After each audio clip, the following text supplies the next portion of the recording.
Hi, I'm Hal Roberts. This is Bridge City News. Here's some of the top stories we've been following. BC Premier John Horgan, who declared a state of emergency in his province, has now asked Ottawa for help following devastating mudslides and flooding. A recent rally took place at the University of Lethbridge. We will explain what the protest was all about.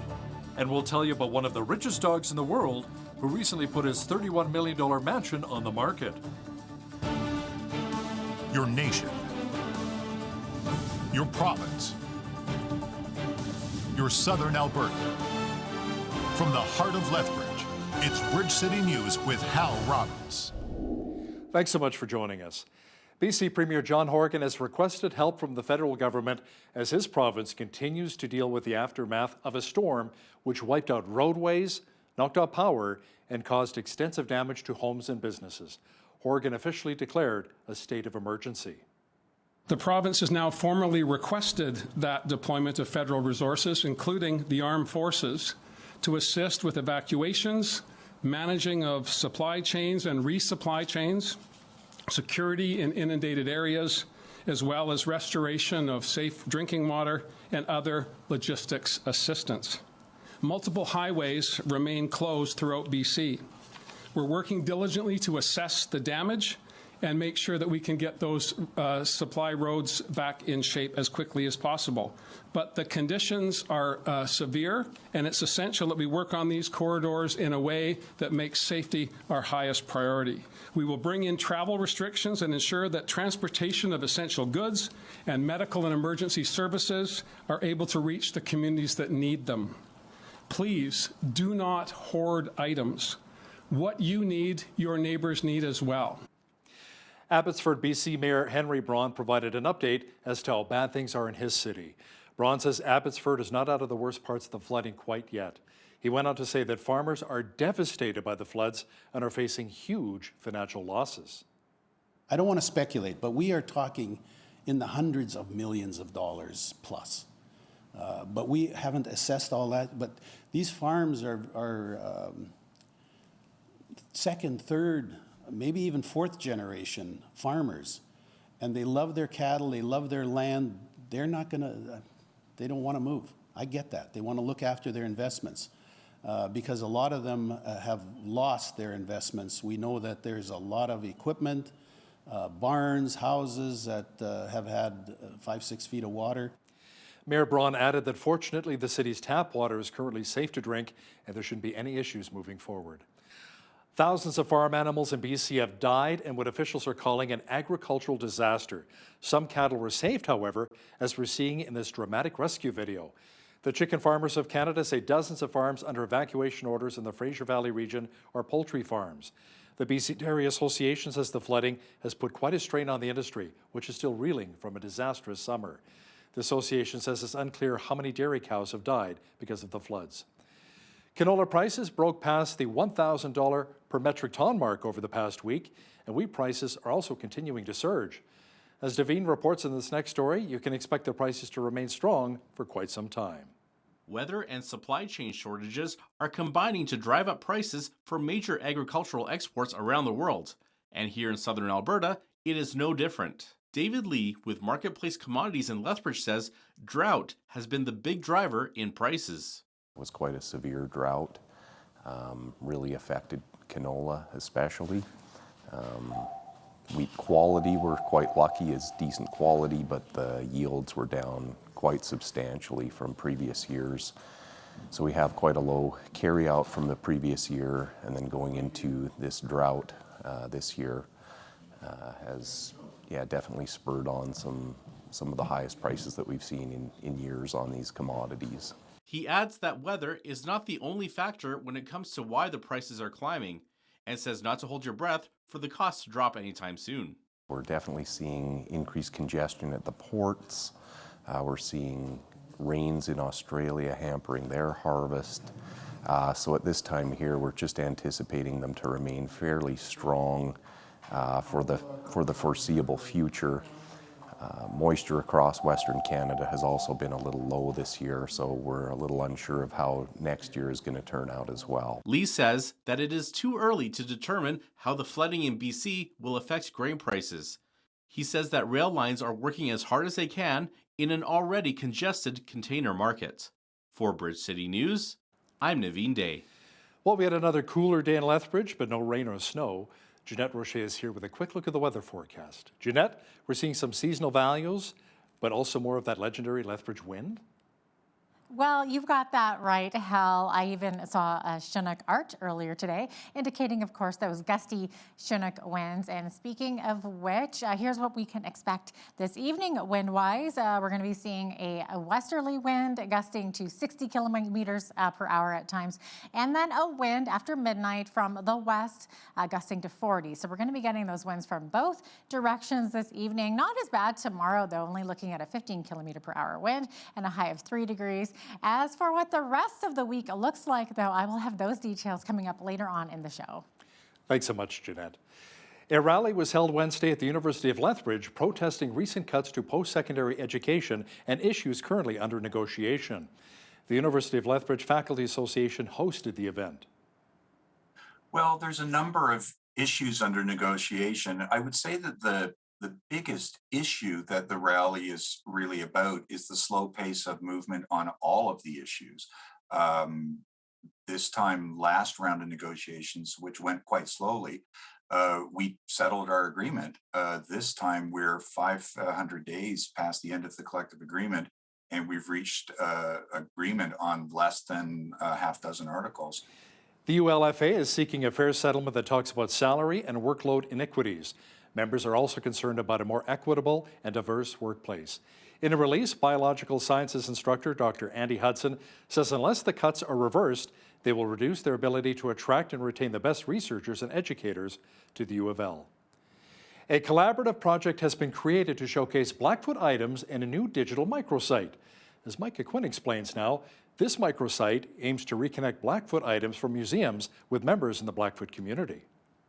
My favorite item is probably this one. Items like this knife are just one part of the huge laundry list of Blackfoot collectibles that are featured on this new website. In July of 2019, a group of elders from the Blackfoot Confederacy, researchers from the University of Lethbridge, and Blackfoot students traveled to England to meet with UK research partners to showcase Blackfoot items that were then chosen by the group to be featured on the website. And so on the site, you can see a parfletch bag, you can see a war club that belonged to Little Plume, who was a prominent Amskapi Bikani warrior and chief. You can also see a beaded belt and a girl's dress, who it's thought to have belonged to Old Son's daughter.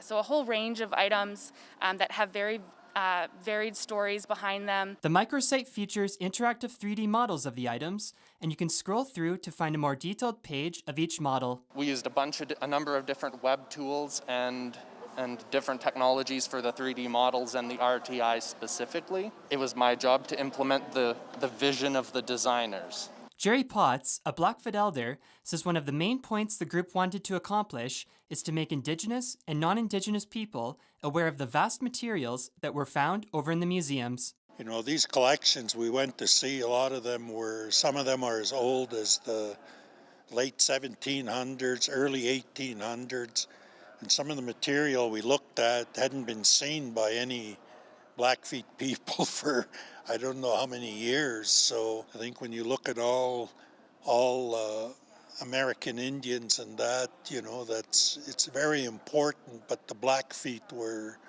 at the top of the food chain with a lot of the stuff they did. You can visit the microsite to view more of the Blackfoot items that are featured. For Bridge City News, I'm Micah Quinn. Many business owners have been feeling positive about the overall health of their business here in Lethbridge despite the pandemic. That's according to the Brighter Together survey conducted in 2020 by the Lethbridge Chamber and Economic Development Lethbridge. The poll said 63% of business owners were feeling quite positive. Business owners said the top 3 advantages of doing business in our city were quality of life, diversified local economy, and a collaborative environment. Erin Crane is with Economic Development Lethbridge, and she says business attraction and retention is a big part of what they do to help diversify our economy. We have a few different pillars that we focus on. The first is business retention and expansion, because it's really important for any community that we keep the businesses that we currently have. Any salesperson will tell you that it's always easier to keep a customer than find a new one, and that is the exact same for the business community.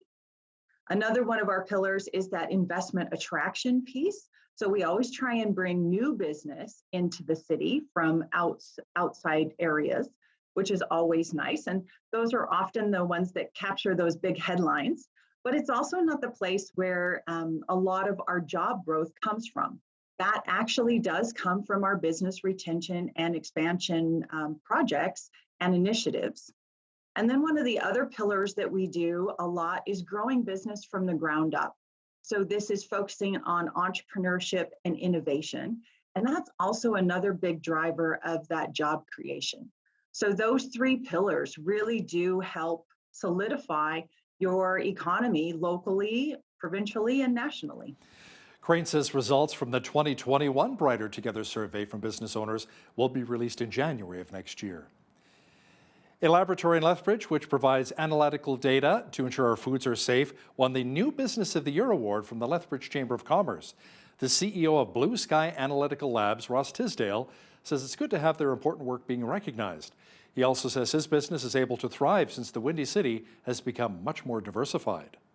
You know, the awareness that Southern Alberta has enough demand that the variety of businesses can be housed here. But as we've just gotten comfortable with relying on larger city centers, the supply of some of those unique businesses hasn't met the demand because we've just been so familiar with sending things up to Calgary or Edmonton. And so I think that that's one of the greatest things to see is some of the diversity in the businesses that are growing in our region. And we're so happy to be a part of that. It was absolutely wonderful to be recognized by the Chamber for the work that we're doing. Catch the full interview with Ross Tisdale of Blue Sky Analytical Labs and BCN's Jeanette Rocher coming up after business news. An online musical competition is raising funds and awareness for those living with disabilities through a very fun contest. L'Arche is an international organization that creates homes, programs, and support networks for people with intellectual disabilities. BCN's Naveen Day has more on their Battle of the Fans lip sync contest. Now, in its second season, the Battle of the Fans lip sync competition was created by L'Arche Canada to raise funds. Teams from around the world create lip sync music videos. The ones with the most views, likes, and donations move to the next round.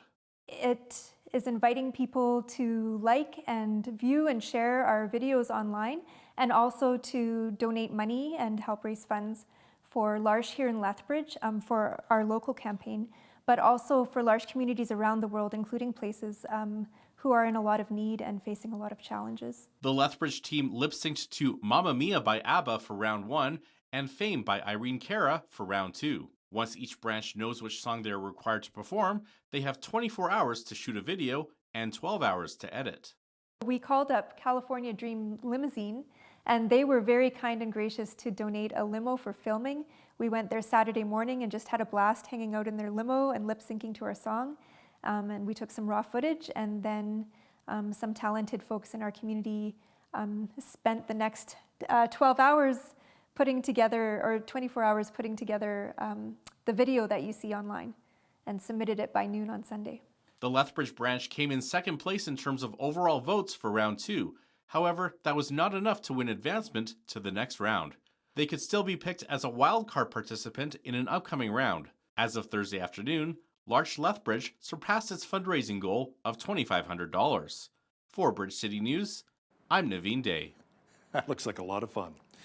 Medicine Hat Regional Hospital received some major recognition from the American College of Surgeons.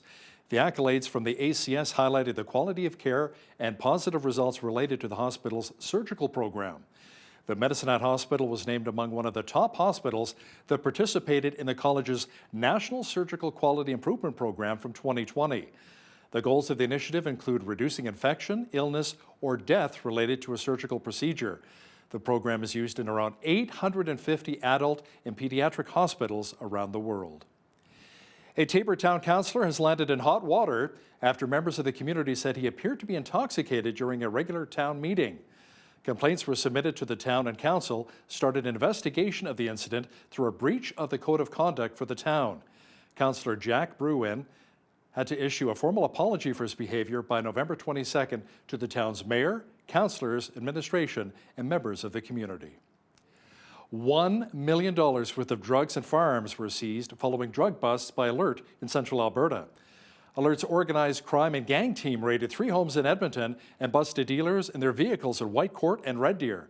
The huge bust included 3 handguns, 645 rounds of ammunition, methamphetamine, fentanyl, cocaine, opioid pills, drug paraphernalia, and over $16,000 in cash. Police say so far 5 people have been arrested, but surprisingly, no charges have been laid just yet. Prime Minister Justin Trudeau says he plans to use a meeting with U.S. President Joe Biden to talk about the importance of the cross-border supply chain and our country's abundance of minerals. The emphasis that we're going to have in this in these meetings today isn't just that, oh, it's in Canada's interest to continue the smooth flow of goods and services across our border. It's also very much in the United States' interests. The jobs that are created and maintained because of integrated supply chains across our border in everything from autos to high-level manufacturing to goods and services to natural resources to energy, all these different things that flow back and forth with this reliable relationship and friendship that has lasted for years. It is in our mutual interest to ensure that that continues, not just to go as it did, but at a time when supply chains are disrupted around the world, where people are rethinking, well, where are we getting things from, and what happens if there are breakdowns, either political or geographic or climate related. How do we ensure resilience in our supply chains? Deputy Prime Minister Chrystia Freeland says she's confident Canada and the United States can find common ground on a controversial U.S. tax credit proposal on electric vehicles. Under U.S. President Joe Biden's EV tax credit, it would cut Canadian-made vehicles and parts out of up to $12,500 in incentives to a prospective U.S. car buyer. Job one here in the U.S. this week is, first of all, to really make our American counterparts aware of the extent to which their current approach to this issue is a problem for Canada, and to really explain to them that the way they have formulated this incentive really has the potential to become the dominant issue in our bilateral relationship. So really raising their awareness, because I think it's important for all of us to realize this electric vehicle incentive in the United States was not designed with Canada in mind. The opposition House leader says any of his Conservative colleagues who are not yet vaccinated against COVID-19 better roll up their sleeves so they can get inside the House of Commons. Starting November 22nd, anyone who wants to access buildings in the parliamentary precinct must be fully vaccinated. We invite everybody to get vaccinated, and the Conservative caucus will respect the rules, obviously. So the rule is that if you want to be in the House of Commons, you have to be vaccinated. So for sure, we keep that rules. We will respect that rules. We invite everybody to get vaccinated. And if they want to attend the House of Commons, which is their duty, they have to be vaccinated. No, as you know, this is a personal issue, so this is why we welcome everybody to get vaccinated. Do you believe most are? Do you believe most Conservatives are? Oh yeah, for sure. But we hope that everybody will get vaccinated to sit in the House of Commons. Attorneys for Kyle Rittenhouse have asked the judge to declare a mistrial. They say the defense received an inferior copy of a key video from prosecutors. The jury deliberated a second day without reaching a verdict. Rittenhouse is charged with fatally shooting 2 men and injuring another in the aftermath of protests against police violence in Kenosha, Wisconsin last year. We would have done this case in a little bit different manner if that was the situation, where we didn't have specific, I don't want to say we didn't have the evidence because I don't think that's a fair way to say it, but we didn't have the quality of evidence that the state had until the case had been closed. I've forewarned you, you've pressed with this, and that's fine. I've let it in. And my view on it now is where we are, we might as well follow through with it. And if they've got everything correct and it's reliable, then they won't have a problem. If it isn't, it's going to be ugly. And now here's a story about one of the richest dogs in the world. A German Shepherd is selling his mansion in Miami, Florida that was purchased from Madonna. Gunther the dog's lineage dates back to decades to when Gunther III inherited a multi-million-dollar trust when the owner died back in 1992.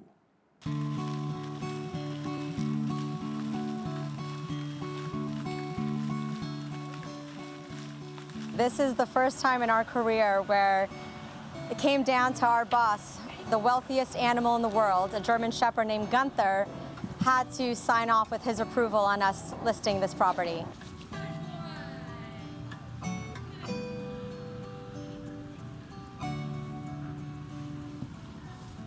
He loves to play with tennis balls. That's absolutely his favorite thing to do. He loves to be scratched, he loves to be fed, he loves to be played with. He doesn't love the water too much, we're working on that, but he just loves really to roam free and run free and, you know, just be out in nature and enjoying this incredible weather. As you've seen, his doggy bed is beautiful and has a gorgeous view, so he seems pretty relaxed when he's there.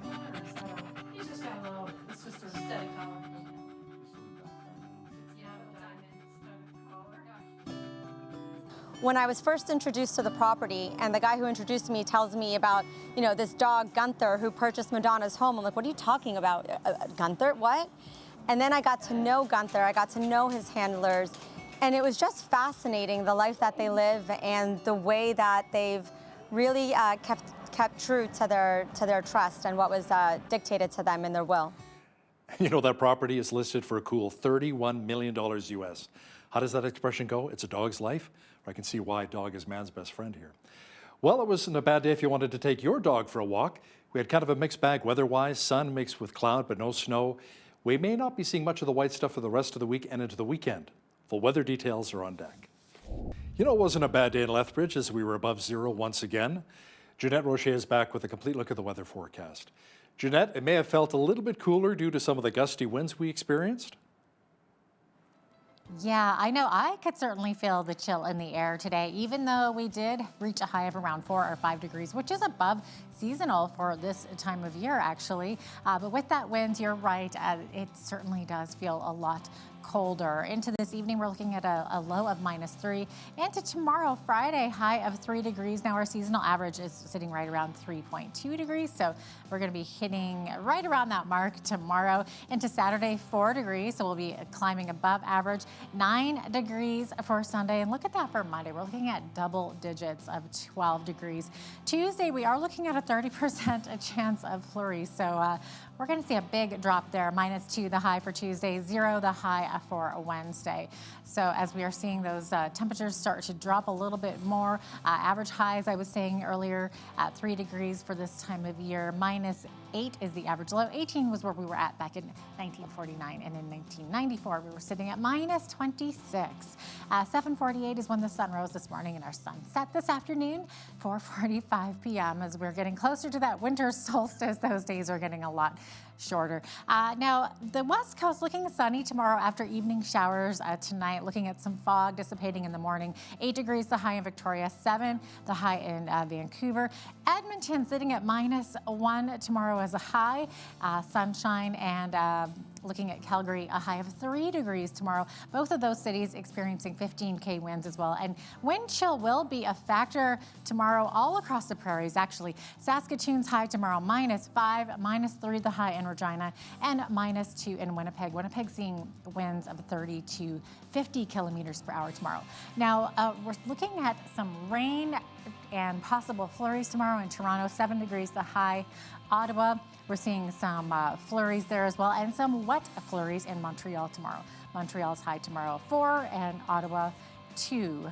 As we look to the east coast, we are seeing a lot of rain. So we're seeing 2 to 4 millimeters of rain tomorrow in Fredericton, about 5 to 10 millimeters expected in Halifax. Halifax high 15 degrees though. 11 degrees in Charlottetown, seeing 10 to 20 millimeters, so quite a heavy rainfall there. And then St. John's, 60% chance of rain, and also seeing some 80K winds along certain parts of the coast there, 10 degrees the high. So there you go, that is your forecast.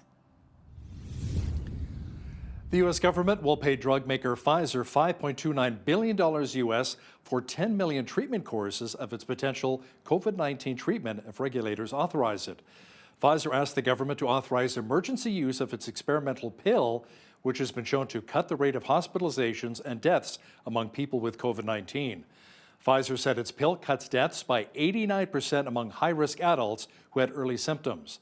The U.S. Food and Drug Administration is already reviewing a pill from Merck and will hold a public meeting on it later this month. Stalantis is recalling more than 240,000 heavy-duty diesel trucks in North America. The issue?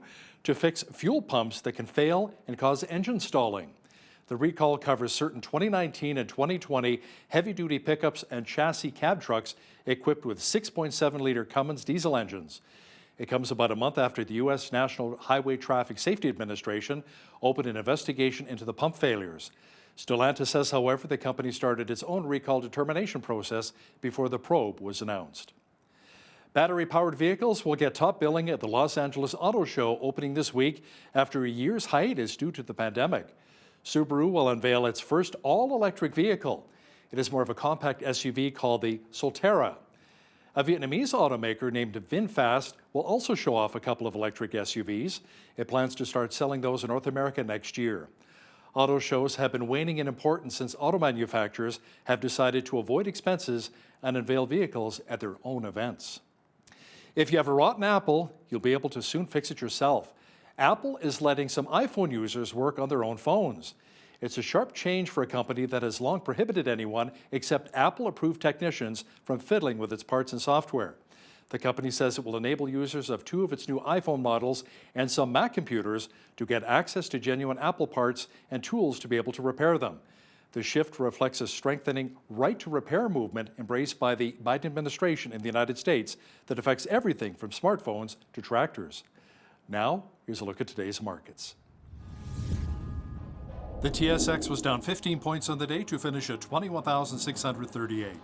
The Dow was down 60 points to 35,871. The S&P 500 was up 15 points to 4705. And the NASDAQ was also up on the day, 72 points to 15,994. West Texas Intermediate Oil was up 51 cents to 78.87 U.S. per barrel. Natural gas was up 9 cents to 4.91 U.S.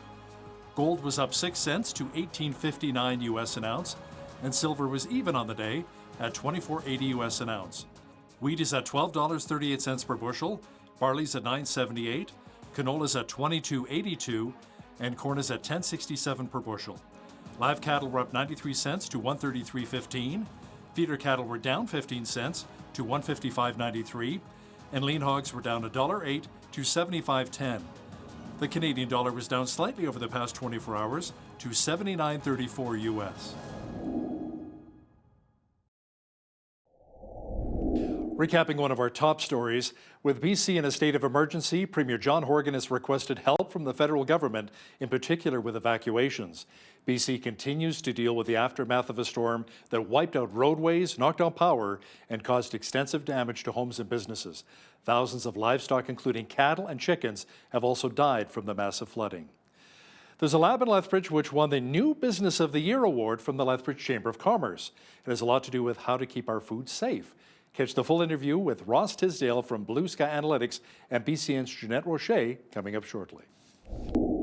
A new local business venture here in Lethbridge has set up an analytics lab at the University of Lethbridge.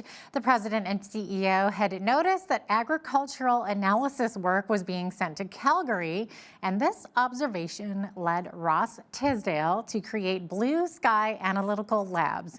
The company has already won the New Business of the Year award from the Lethbridge Chamber of Commerce. Ross Tisdale joins me now via Zoom from the Science Commons at the University of Lethbridge campus. Ross, welcome to Bridge City News. So great to have you on today. Thank you so much for having me, Jeanette. What was it that caused you to see the need for an analytics lab in Southern Alberta? Maybe explain also what an analytics lab is exactly. Sure. In essence, what we do is we analyze samples. So customers will send us samples from everything from water to cannabis, and we will run it through equipment, do some work related to chemistry and biology, and essentially tell them what the contents of that sample is. Okay, interesting. So your company is enhancing the productivity and profitability of local agriculture operations too. Maybe explain that a little bit. Sure. Yes and no. There's certain things that are regulatory. So, for example, with the cannabis business, every time a producer grows a crop, they need to have it analyzed for safety before it can be sold on the market. So, things like testing for pesticides, THC potency, things along those lines, it all needs to be tested before it can be available on the market. Okay, interesting. So how is it that your business was able to collaborate with the U of L? That's so interesting. Yeah, I worked in a previous role as project manager of IT at the university here. And our vice president and co-founder, Luke Roberts, he's a PhD student here right now. And he'll be finishing his PhD probably early next year. Okay, so how long ago did this collaboration take place and when did you start the company? It's been about 2 years in the making to get us to where we are now. And it was a lot of putting together a proposal to present to the administration of the university. And it lined up really well with just leveraging underutilized equipment that was here on campus. Oh. And so just trying to put a purpose to something that was already there, it was already existing infrastructure, and to just try to leverage it properly. Okay, and so essentially we put that agreement together, pitched it to the university, and yeah, they were very helpful and happy to start working with us. Okay, well, that's kind of cool. So how much lab analysis work was leaving our region before your company was set up? Almost all of it. There is one other laboratory in town, Down to Earth Labs, and they deal primarily with soil sampling. And even some of the tests that they do go up to Calgary just because it's not exactly their focus. So anything outside of that was going to Calgary. And it seems like with Lethbridge, with the size of our city, there's a few things like that people were just used to relying on larger city centers for that. And we feel that there's more than enough demand in Southern Alberta for us to have a dedicated laboratory in our region to things outside of soil sampling.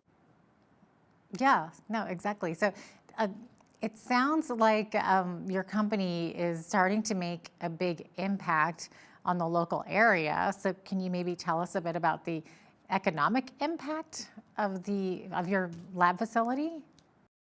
Well, certainly. So there is a fairly large amount of producers in Alberta, and whenever they're having their cannabis analyzed, there are a few labs in Alberta, but a lot of the work is going out to Ontario. And from our understanding, there is not a lab in Alberta that can do the entire Health Canada suite of required tests in-house. There's particularly the pesticides portion of it requires some very specialized equipment. And so we happen to have that here on campus. And so with that, we should be the only laboratory in all of Alberta that can do that entire Health Canada suite of tests. And so having that local, of course, it means keeping revenue in our local economy here, but it also means for faster turnaround times for companies, which of course, the logistics of just being closer also means for a reduction in costs. Okay, probably a lot of people don't really know what all goes into cannabis production. Maybe you can explain it a little bit. But when it comes to the analysis of it, we use some very specialized equipment such as mass spectrometry. We've got ICP-MS, which is an intercoupling plasma mass spectrometer. We've got UHPLC, an HPLC. There's quite a few different pieces of equipment that we have here. We operate out of the core analytical facility in the New Science Commons building. And so there's a lot of equipment that's required to do all the tests that the products need to have done in order to be sold in the market. Mm-hmm. Okay, and it all has to have that Health Canada stamp of approval. What is it that you are analyzing? What is it you're looking for or not looking for? So, yeah, a lot of it has to do with safety. And so a really good example is the pesticides. So we need to validate that there are no pesticides on the product because, of course, it'll be harmful to the consumer. So there's 96 different pesticides that we test for. Aside from that, we're looking for the potency. If you look on the label of any cannabis product that you'll buy, there's THC and CBD percentages on there. It'll show THC-A and just THC, which interestingly enough, it has to do with a reaction that happens when the cannabis is heated. And so it converts the THC from THC to THCA. And so if you look at the label, you'll see 2 percentages on there, one quite low and one quite high. And that is the THC and THCA after it's been heated up. Okay, it does sound very analytical and very sciencey. So you're in the university. So what about the students at the U of L? Have you been able to hire graduates from there? It's almost serendipitous how it's formed, because really the 3 most critical factors that we need to run this business, we just naturally found. And that is chemistry with Jackson Knott, with his master's in chemistry, and microbiology, which Luke brings in, getting his PhD, and then of course the business side of it, which I'm just finishing up my MBA right now. And so, you know, with the business, the chemistry, and the microbiology, particularly for the requirements of the cannabis testing, that is exactly what's needed.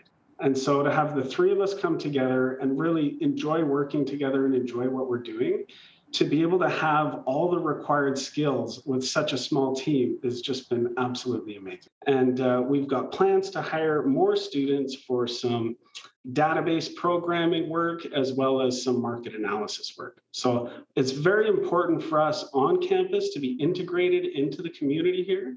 And so we really, you know, it's a mutually beneficial relationship that we have here. So we really want to give back as much as we're benefiting from our place on campus here. So working with students and supporting the students is very important to us. That is really amazing that you're just kind of incorporating all those students from all these different, sciences. It's amazing. And who would have thought that something like that would be so sciencey? But there you go. You guys are the smart ones for sure. So we know that universities are great at developing collaborations. So how about on the local business side? Are there any businesses here that you've been able to forge a business relationship with? Certainly. I mean, I've already mentioned Down to Earth Labs. So we're in the works of doing some sample work with them. Bridge Bud Supply, we're very good friends with them. And so they've got quite a few retail stores in Southern Alberta. And certainly outside of that, we've had a lot of businesses reaching out and looking for testing outside of cannabis too. Though cannabis is our focus, we do water testing, and we offer just general science consulting for some of the questions that people might not even know what to ask. And we've had quite a few people reach out to us with some interesting things. So absolutely, we're more than happy to collaborate with any local business that has analytical needs. Yeah. What are some of the more interesting ones that you've been approached with? I mean, most of it is cannabis-based, but there are a lot of food manufacturers as well. And so PIP International is an example of one company that's reached out to us. But with the food processing, of course, there needs to be regular tests done to ensure the safety of the products. And so the microbial aspect of that is quite important when it comes to food manufacturing, looking for E. coli, coliform, yeast, salmonella, things like that. And so that's a service that we offer as well. Okay, amazing. And if somebody wanted to send something to you to be analyzed, can a private consumer or can a private person do that? Or does it have to be a business? Do you charge for this? How does it work? We would absolutely work with any individual. And yes, it is a service that we charge for. We are a private company. So absolutely, we'd be happy to work with home growers, for example. So it's not only large businesses that we're dealing with, but if someone is growing some cannabis plants in their house and they're just curious of the potency, THC percentages, we'd be happy to work with them on that. Okay, interesting. So we know who your main customers are at this time, but where do you see your business focusing on in the future? I mean, the focus will continue to be cannabis, but we want to just expand our services as much as possible. One of the things that we're doing outside of the normal Health Canada regulated suite of tests is we work with NMR as well, which is nuclear magnetic resonance. And whenever there's companies that are synthesizing things, they need to verify the actual molecular structure of the product that they're making. And that's where the NMR equipment comes in. And it's a very, very interesting installation of equipment. It's not just something that goes on a benchtop. It's really part of the building and the infrastructure here in Science Commons. And it's quite amazing to be working with that. Mm-hmm. Now, you recently won the new Business of the Year award from the Lethbridge Chamber of Commerce. Congratulations on that, by the way. What does this tell you about the desire for diversification of industry in our region? I mean, I think, again, it has to do with, the awareness that Southern Alberta has enough demand that the variety of businesses can be housed here. But as we've just gotten comfortable with relying on larger city centers, the supply of some of those unique businesses hasn't met the demand because we've just been so familiar with sending things up to Calgary or Edmonton. And so I think that that's one of the greatest things to see is some of the diversity in the businesses that are growing in our region. And we're so happy to be a part of that. It was absolutely wonderful to be recognized by the Chamber for the work that we're doing. Yeah, it absolutely is. And congratulations once again, by the way. So some people, when they think cannabis, their mind is still going back to, like an illegal substance, which it is legal now. Maybe talk about that. Have you seen sort of a paradigm shift in the way that people think about it now, or in the community? Is it looked at more as almost like a glass of wine now? What are you seeing that's changing? I think there's certainly a shift with that. I mean, the fact of going from it being a criminal activity to not a criminal activity, there's a large change. Of course, there's going to be stigmas that stick around for some time, but I think that it's something that will just continue to change and people will continue to get more comfortable with it as it just becomes more of a normally accepted thing, similar to having a glass of wine, like you mentioned. All right. Well, Ross Tisdale of Blue Sky Analytical Labs, thank you so much for your time today. We really appreciate it. Thank you. How would you respond if you were diagnosed with a fatal disease? Well, naturally speaking, I think a lot of us would feel despair and sink into depression. Or would it be possible to rise up in faith and fight to overcome? Well, today's guest is only 20 years of age. Elijah Stacey was diagnosed with Duchenne muscular dystrophy. It's a fatal muscle wasting disease. He's also written a book called A Small If. Welcome to Bridge City News, Elijah. We're so happy to have you on today. Thank you so much for having me. It's great to be here with you. Absolutely. Now, Elijah, can you first of all tell us what Duchenne's disease is? When were you diagnosed? How old were you, and how has it affected you? Yeah, so Duchenne muscular dystrophy, it's a muscle wasting disease that eats away a person's muscles as time goes on. So we started noticing signs when I was about 5 years old. I wouldn't be able to keep up with my peers on the playground. I walked on my tippy toes. Going upstairs was a challenge. These things that were very abnormal for my age. So then I was officially diagnosed with the disease when I was 6 years old. And then as time went on, I became completely dependent on a wheelchair when I was 11 years old because I became too weak to bear any weight on my legs. And then later in your teenage years, you start to lose mobility in your arms. So you can't lift your arms above your head or anything like that. It's very challenging there. And the worst part about the disease is it's a fatal disease, as you said, and that's because it attacks the heart and diaphragm because those are muscles too, and Duchenne is a muscle wasting disease. My gosh, that is absolutely devastating, and this has hit your family hard as well, obviously. So 2 of your brothers were also diagnosed with Duchenne's disease. Can you tell us about this? Yeah, that's correct. So my youngest brother, Kai, he's 14 years old. He's in 8th grade. He also has Duchenne, and he's in a power wheelchair as well. And then my other brother, Max, he's 14, but he passed away. So he's in heaven now. But he had Duchenne as well. But he also had other health complications. When he was born, he had a massive stroke that led to him being cognitively delayed, blind, unable to speak, needing a feeding tube, and confined to a bed with a full-time nurse, and my mom taking care of him, basically full-time as well. So that was my brother Max. Oh my gosh, that is so sad. I'm so sorry to hear that. Is this disease hereditary? So the way it works is that it will be like my mom doesn't have the disease, so it is genetic, but it's not hereditary, and so it's X-linked. So the mother will pass it down. It's on the X chromosome, and so it comes from her because during reproduction, the mother will have 2 X chromosomes to put up, and my older brother, he's actually completely healthy and fine. He got the good one, and then the rest of us, we got the bad one. So, but there's a reason, I believe, why we have the disease that we have. Yeah, and you're so positive, Elijah. You're quite the go-getter too. And I understand that you started up a nonprofit organization at the age of 15 called Destroy Duchenne. How's that going? What are your goals with this?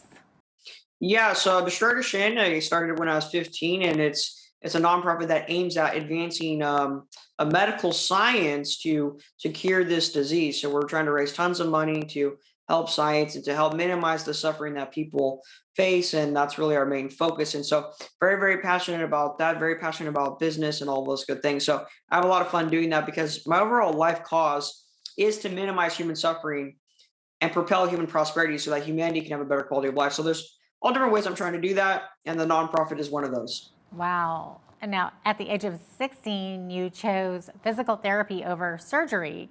So why did you make that decision?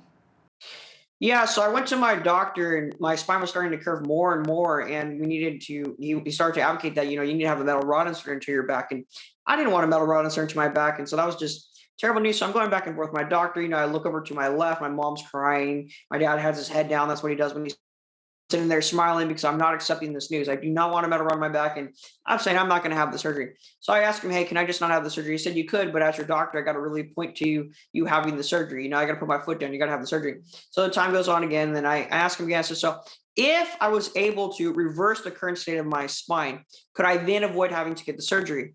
And he said, well, I don't want to give you any false hope. I've never seen this being done before. It's basically medically impossible. But because I know you, I will give you a small if. And so from that day forward, I went to physical therapy, did intense stretching and all kinds of things like that. Worked out all day. I hung a picture up of my x-ray so I can get in the right mindset every day. I even taught myself how to cook in a wheelchair. So I'm driving the wheelchair with one hand, holding up a pan in the other hand, going to the stove, right? I'm doing all of that. And 3 months later, I go to the doctors and my spine is straighter. I don't have to get the surgery. All it took was a small if. It took that possibility, that small chance, and I worked with it and made it happen. Oh, wow. And of course, A Small If is the title of the book that you wrote. Yep. And really, my whole life, as I wrote the book, I could see a small if, throughout my whole life. These things that I'm not supposed to do with small possibilities and then go and make it happen. Oh, gosh, that is absolutely amazing. Now, in your book, you write about something that you call an adapter's mindset. So can you maybe explain that a little bit? Yeah, so the adapter's mindset, it's one of the lessons in my book. There's a lesson at the end of the first 13 chapters, but this lesson, the adapter's mindset, is all about being in the mindset that no matter what comes your way, you're going to adapt to it. Right. And so being in a wheelchair, I had to adapt to get in and out of my bed by myself, went to the bathroom by myself, getting in the shower by myself. Right. You have to adapt to it because it's going to be a lot harder than just to stand up and do it. Right. And sometimes the way you have to adapt, though, was swallowing your pride and asking for help. That's a key way to adapt. But the whole mindset, the adapter's mindset is to be open to being creative and to being open to however I got to make this happen, I got to make it happen. That's the adapter's mindset. It's just I take no for an answer and just find a way to make it happen. Gosh, that is amazing. What a strong individual you are, seriously. So what's the difference between controlling something and influencing it? And which one is better in your opinion? Well, yeah. So I don't think there's necessarily a better one. I just think the benefit of this is to recognize the difference because it frees you from stress and emotional bondage to things. So controlling something is to be able to determine the actual outcome of it, right? You can absolutely control the outcome of it. Where influencing something is you can affect something, but you can't necessarily control the outcome. And what I would say is that you got to focus on what you can control and disregard what you cannot. And a majority of things are not in your control. And so when you realize that, it really frees you from a lot of the stress and stuff. So for example, the example I like to give people is, let's say I want to make somebody like me. So I'll be very nice to them, polite, take an interest in them. But at the end of the day, that's not in my control. They may not like anybody, so they may just, not like me as well, right? And that's not in my control. But all I can do is try and influence them to like me and be a good person, be nice to them, right? And so that's the difference between the two. And I think when you really realize that, it really helps you in your life. Having this disease and the challenges that come with it, knowing what I can influence and knowing what I can control is very important to keep myself in a healthy state of mind. Yeah, totally. Now, in your book, you talk about using negative energy as a motivation, which I think is really cool because you've experienced some bullying and you've also experienced people not believing that you'd be able to, heal yourself or get the spine, I guess, straight. Or maybe talk a little bit about that, using that negative energy as motivation. How does that work? Yeah, so I call it rocket fuel. I call it rocket fuel in my book. And basically, it's when somebody doubts you, right? They believe that you can't do this or that. That's free motivation to go prove to yourself that no, I'm right about myself. You say I can't do this. I believe I can do it. I'm going to prove myself to be right, and I'm going to prove you to be wrong. And that's what that's all about. So it's free motivation. And the way I like to think about it, it's like, it's a classic example of like using evil for good. We read it in the Bible that God is constantly taking evil and then using it and turning it into good for his purposes. And so it's that similar thing. And that's really what I've been trying to do my whole life. I turned my wheelchair into my advantage. I turned this power chair into a power chair, right? That's what I like to say. And so, you have to use you got to turn your disadvantages into your advantages. And so people being, putting their insecurities on you and doubting you and trying to tear you down, that's just free motivation. That's using negative energy for a good thing. Yeah, exactly. Now, you brought up your faith. So as a person of faith, how do you reconcile your suffering or your disease with your beliefs? Well, so like I said, I believe that God gave me this disease for a reason. I think that there's a reason that he wants me to have this disease. And what I realize is that, being in a wheelchair, it draws more attention to myself. Let's keep it honest. But that's not necessarily a bad thing. If I'm living my life as Christ and I'm being a Christ-like example to people and I can go and tell people about them, they're going to remember me more than if I didn't have the wheelchair. The wheelchair is just more memorable. It's different. And so that's a really powerful message there. But not just that, the credibility behind it. The Bible deals a lot with suffering. Jesus spent a lot of time healing people that had, some type of illness or whatever. But not just that, but people with suffering. He consulted with them. And I think that, having the suffering that I have, it makes me very credible to say that the Bible is the solution to people's problems. It will lead to the fulfillment and joy that you are seeking. The things of the world will not do that. You seek after money, you seek after fame, you seek after these things of the world, but you still feel empty. You're still searching. But when you have God, he fills that emptiness inside of you. It's a supernatural thing. That's what I believe, at least. And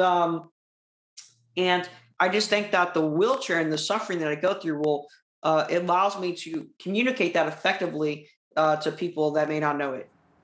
That's amazing. Now, in your book, you have many lessons, and one of them that you teach about is self-image, and I'm sure that you've gone through that yourself. So why is self-image so key, and how can a person build up their own self-image? Yeah, so the self-image is, how do you view yourself, right? And how you view yourself is going to relate to how you act.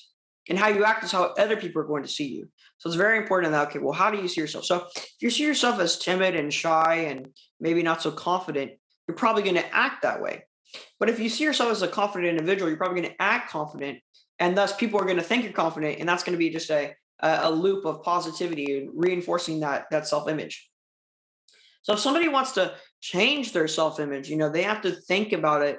Well, what image do you want? What do you want to be? You want to be a confident person? Well, think about times in your past as proof of when you were confident. Maybe you raised your hand in class and nobody else did. That may be small, but that's all you need to get going. So then you say, okay, no, I do have some confidence in me. And then you can visualize and really think about it mentally and just kind of go through it. Visualize yourself thinking about being confident and imagine yourself in a certain situation. Maybe you're talking on stage, or maybe you're going to go approach somebody that you normally wouldn't approach, right? That right there is how you're going to build that self-image. And then as you practice it, you're going to become more and more aligned with that new self-image that you want. That's amazing. So many good nuggets in this book, but you also write about the need to be self-sacrificing. So what's that all about? Yeah, so that lesson highly influenced by my faith, right? That like just to start off, the Son of God came down to sacrifice His life for us so that we could be saved, right? So that right there tells you something, that sacrifice is important. But I think that the world today is too selfish. I think people are way too selfish within their friendships, romantic relationships, and just the way that we deal with people within our communities. I think that we need to self-sacrifice from time to time, and I think that would make things a lot better. If I, for example, have a friend and they want to go to a movie and I want to go to a basketball game, I can sacrifice going to this basketball game so that we go to the movie because I know that they will enjoy it. And I think that that kind of sacrifice will lead to just a much better world. And I think that we need to stop focusing so much on ourselves and focus on other people. I think people need to hire you as a motivational speaker because you're definitely energizing me for sure. You are an amazing young man, and thank you so much for sharing your amazing story with us, Elijah. We're so happy that you could come on with us today. Well, thank you so much for having me. It's been great talking to you. Elijah Stacey is the author of A Small If. If you would like to find out more about Stacey's organization and get a copy of the book, just go to destroyduchenne.org. It's right there on the screen. I'm Jeanette Roche on behalf of all of us here at Bridge City News. Thanks for watching.